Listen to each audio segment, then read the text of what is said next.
কৃষ্ণ বলরাম দুটি ভাই চলেছে গুরুগৃহে শিক্ষা অর্জন করার জন্য। এদিকে শান্তিপনমণি প্রত্যেক দিন 1 লক্ষ ভক্ত বৈষ্ণবের সেবা না দিয়ে কোনোদিন জলস্পর্শ করে না। এমন ভক্ত মানুষ এই পৃথিবীর মধ্যে আর অদ্বিতীয় কেউ ছিল না। সারা আশ্রমের সমস্ত সেবা নিয়ে দুপুর গড়িয়ে আসছে। আশ্রমের দ্বারে বসে ভগবানকে জানাচ্ছে, গোবিন্দ তুমি আমায় এমন করে পাঠিয়েছ, সারা জীবন যেন আমি এমন করে ভিক্ষা করে ভক্ত করে আমি যেন এমন সাধুগুরু বৈষ্ণবের সেবা দিতে পারি। কিন্তু চিরদিন তো আমি বেঁচে থাকবো না, আমি তো বৃদ্ধ হব, আমার তো বয়স হবে। আমি যদি বৃদ্ধ হয়ে যাব, কে দেখবে আমার এই আশ্রম, কে চালাবে আমার? তুমি আমাকে এইটুকু শক্তি দিয়ে আমি যেন শেষ দিন পর্যন্ত এমন করে অতিথি সেবা দিয়ে যেতে পারি।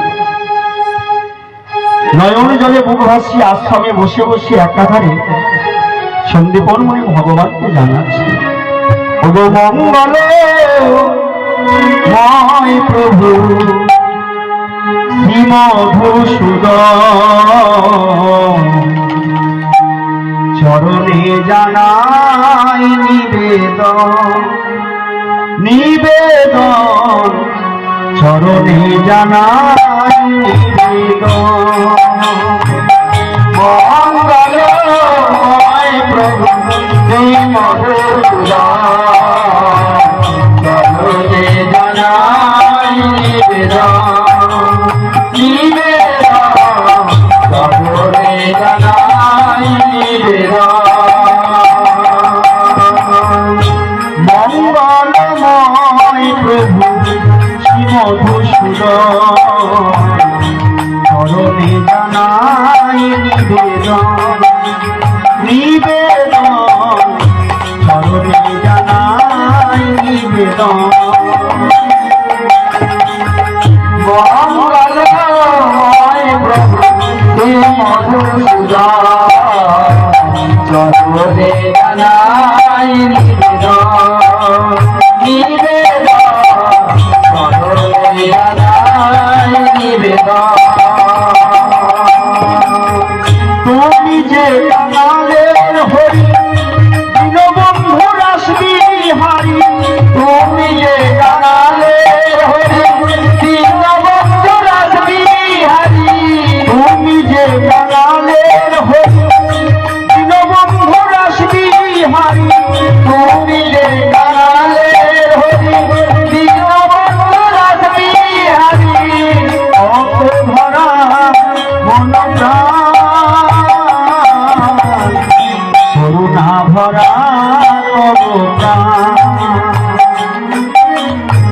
তুমি যে কাঙালের হরি দীনবন্ধু রাসবিহারী, তুমি যে কাঙালের হরি দীনবন্ধু রাসবিহারী, করুণা ভরা করুণা ভরা করুণা ভরা মঙ্গলময় প্রভু শ্রী মধুসূদন, চরণে জানাই নিবেদন, চরণে জানাই নিবেদন।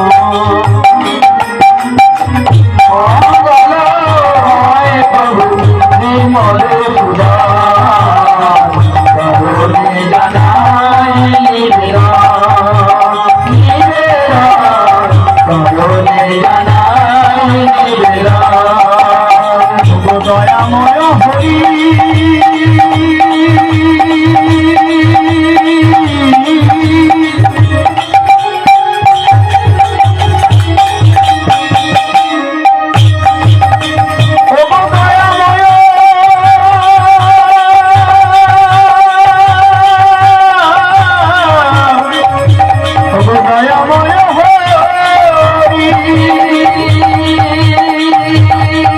তুমি আমায় যেমন করে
ঋতুপর্ণ মুনি আশ্রমে বসে বসে নয়ন জলে বুড়ো ভাসিয়ে কাঁদছে। ঠিক এমন সময় স্বর্গ হতে তিনজন দেবতা নেমে এলো সেই আশ্রমে, সন্তিপন মুনির আশ্রমে। ব্রহ্মা, বিষ্ণু, মহেশ্বর আর দেবর্ষি নারদ। প্রজাপতি ব্রহ্মা, বিষ্ণু, মহেশ্বর, দেবর্ষি নারদ এসে দাঁড়ালো শান্তিপনি মুনির আশ্রমে। চারজন মনে মনে ভাবলো, মর্তের মাটিতে পরম দয়াল, পরম ভক্ত, পরম বৈষ্ণব, যার মনে কোনো অহংকার নেই, যে সদাই কৃষ্ণ ভজন সাধন করে, যে সদাই মানুষ ভক্ত বৈষ্ণবের সেবা দেয়, তার আশ্রমে কত ছোট ছোট বালক শিক্ষা গ্রহণ করে উচ্চ শিক্ষায় শিক্ষিত হয়। একটিবার এমন মানুষের দর্শন করতে হবে। তাই গোলক পরিত্যাগ করে চারজন এলেন, ব্রহ্মা, বিষ্ণু, মহেশ্বর, দেবর্ষি নারদ এসে দাঁড়ালেন। কে আছো? কেউ কি আছো? আমরা বড় অভুক্ত, আমাদের কিছু সেবা দিতে পারে? শান্তিপনি মুনি শুনতে পেল তারা যেন দুয়ারে এসে ডাকছে। তাড়াতাড়ি করে উঠে দুয়ারের সামনে এসে দাঁড়াতেই দেখলো চারজন শান্ত সৌম্য ব্রাহ্মণ এসে দাঁড়িয়েছে। শান্তিপনি মুনির দেবতা যেমন কেমন স্থির হয়ে গেল, বাক্য স্থির হয়ে গেল। কত ভক্ত বৈষ্ণব তো এই আশ্রমে আসে সেবার জন্য, কিন্তু এমন মানুষ কোনোদিন দেখি না যাদের দেখলে নয়নের পলক পড়ে না। আহা, তারা করে গিয়ে চারজন ব্রাহ্মণকে আহ্বান করে আশ্রমের মধ্যে নিয়ে এসে তাদের চরণ দুটি ধৌত করে দিয়ে কুশ আসনে বসিতে আসন দিতে গিয়ে বলে উঠলেন, সন্তিপন মুনি, বলুন ব্রাহ্মণগণ, আমি আপনাদের কি সেবা দিতে পারি? চারজন দেবতা বলেছিল, শোনো, আমরা বড় অভুক্ত, তুমি আমাদের কিছু অন্ন সেবার ব্যবস্থা করো। বেশ বেশ, একটু অপেক্ষা করুন, আমি আপনাদের সেবার ব্যবস্থা তাড়াতাড়ি করছি। তারা করে ছুটে চললো মণিবর আশ্রমের ভিতরে। আশ্রমের ভিতরে গিয়ে দেখলো যে হাড়িতে তন্ডুল থাকে, যে জায়গায় যা কিছু থাকে, সমস্ত কিছু আজ শেষ হয়ে গেছে। কারণ প্রত্যেক দিন যতটুকু মাদুপরি করে মানে ভিক্ষা করে নগর থেকে নিয়ে আসে, সেগুলো দিয়েই ভক্ত বৈষ্ণবের সেবার ব্যবস্থা। আজ সারা আশ্রম খুঁজে দেখলো কোথাও কিছু নেই, এক মুষ্টি অন্ন নেই যেগুলো দিয়ে চারজন ব্রাহ্মণের সেবা দিয়ে। মাথায় হাত দিয়ে চিৎকার করে বসে বলল, এখন আমি কি করব? অতিথি সেবা থেকে যদি বঞ্চিত হয় তাহলে আমাকে নরকে যেতে হবে। দয়াময়, তুমি কি কঠিন পরীক্ষায় ফেললে? দয়াময়, তুমি কি কঠিন পরীক্ষায় ফেললে? অতিথি সেবা থেকে বঞ্চিত হয়ে আমি তো নরকগামী হতে পারি। সন্দীপন মুনির একমাত্র পুত্র ছিল, যার বয়স 5 বছর। ছেলেটির নাম ছিল মধুমঙ্গল। পিতা অন্য কিছু খুঁজে না পেয়ে চিৎকার করে ডাক দিল তার ছোট্ট ছেলে মধুমঙ্গলকে, মধু মধু রে।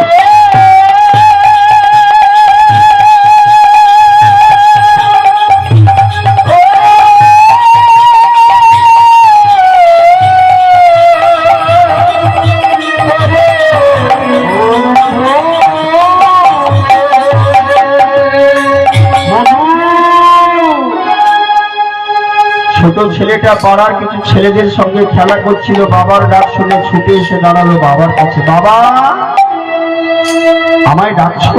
ওরে মধু, একবার আমার কাছে আয় বাবা, আমি যে ঘোর বিপদে পড়েছি, একবার আমার কাছে আয়। কি হয়েছে বাবা, তুমি এমন করছো কেন? ওরে মধু, শোন বাবা, চারজন ব্রাহ্মণ এসেছে, দাঁড়িয়ে একটু সেবা চায়, কিন্তু সেবা দেওয়ার মতো আশ্রমে এক মুষ্টি তন্ডুল নেই। আমি কেমন করে অতিথি সেবা, ব্রাহ্মণ সেবা দেব? ছোট্ট ছেলেটা কত বুদ্ধিমতী, কত বুদ্ধিমান, বলে উঠলো, বাবা, এর জন্য তুমি এমন চিন্তা করছো? না না না, তোমাকে এমন ভেঙে পড়তে হবে না, কারণ তোমার অবর্তমানে আমাকেই তুই আশ্রম দেখাশোনা করতে হবে। ঠিক আছে, তুমি ক্ষণেক অপেক্ষা করো, আমি চারজন ব্রাহ্মণের সেবার জন্য এই নগর থেকে 2-5 বাড়ি আমি মাদুকরি করে তোমায় এনে দিই। তাড়াতাড়ি করে ছেলেটা আশ্রমে ঢুকে গলায় নামাবলিটা নিয়ে ছুটে চললো এই নগরবাসীর দ্বারে গিয়ে। হাত করে বলে উঠলো, ও আমায় ভিক্ষা দাও গো নগরবাসী, কিছু ভিক্ষা দাও, আমায় ভিক্ষা দাও গো নগরবাসী, কিছু ভিক্ষা দাও, আমায় ভিক্ষা দাও গো নগরবাসী, কিছু ভিক্ষা দাও, আমায় ভিক্ষা দাও গো নগরবাসী, কিছু ভিক্ষা দাও।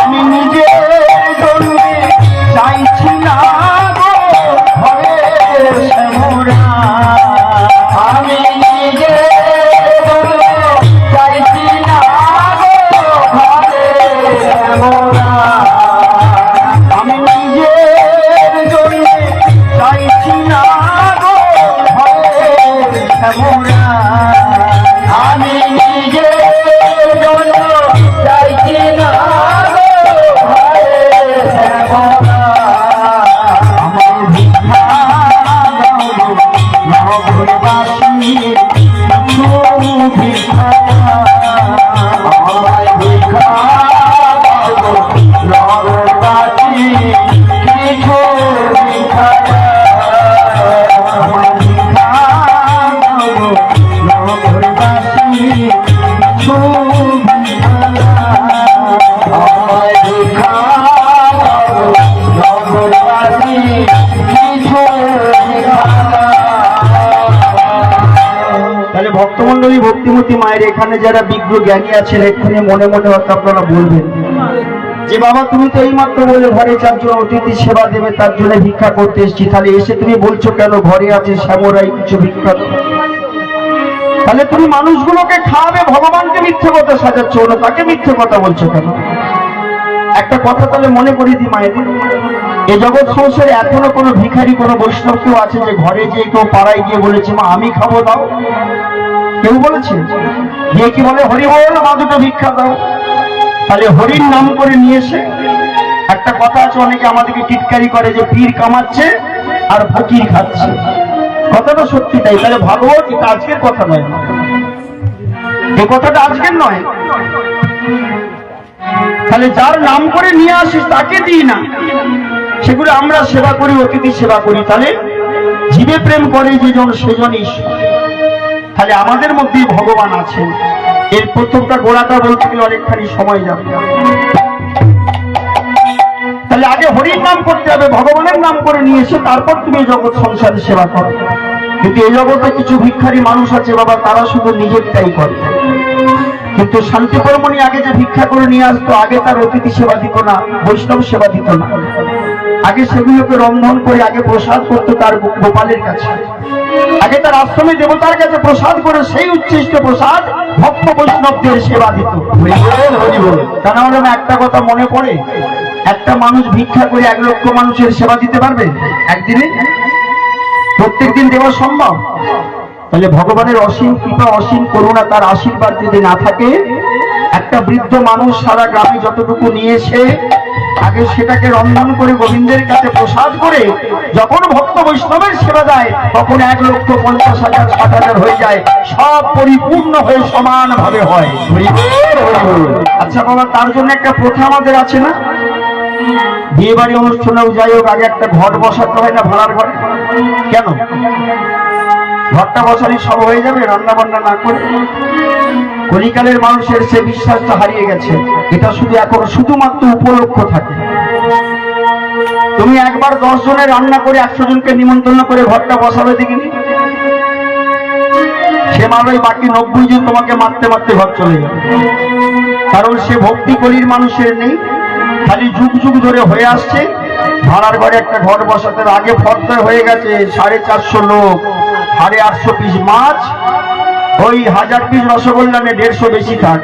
তাহলে কেন ঘরটা বসা যাবে যদি আমার সব আয়োজন আছে? তবুও কলির মানুষ এখন ঈশ্বরকে চায়।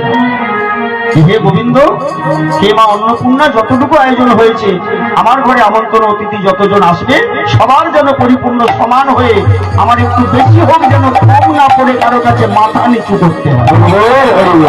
এটা আছে তো নাকি এখনো? এগুলো যাতা কথা নয়, এগুলো অনেকখানি ভিতরের কথা।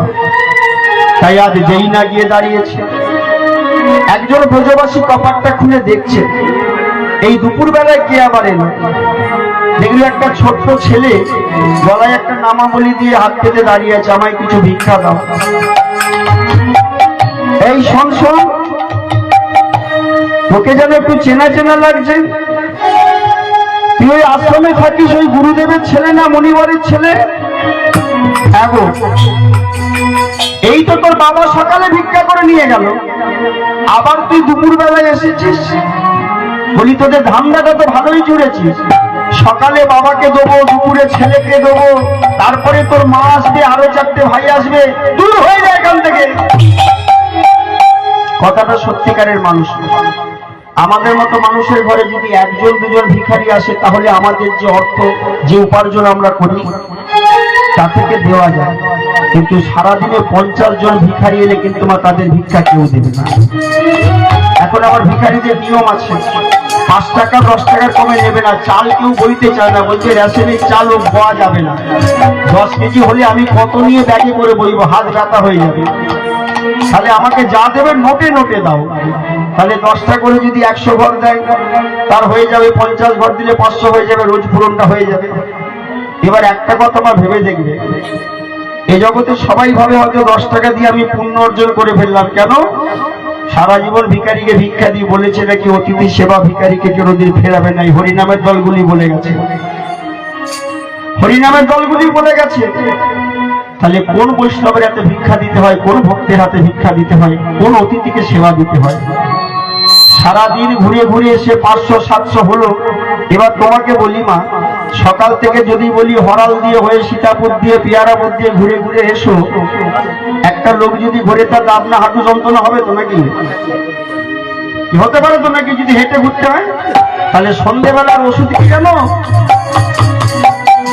হ্যাঁ,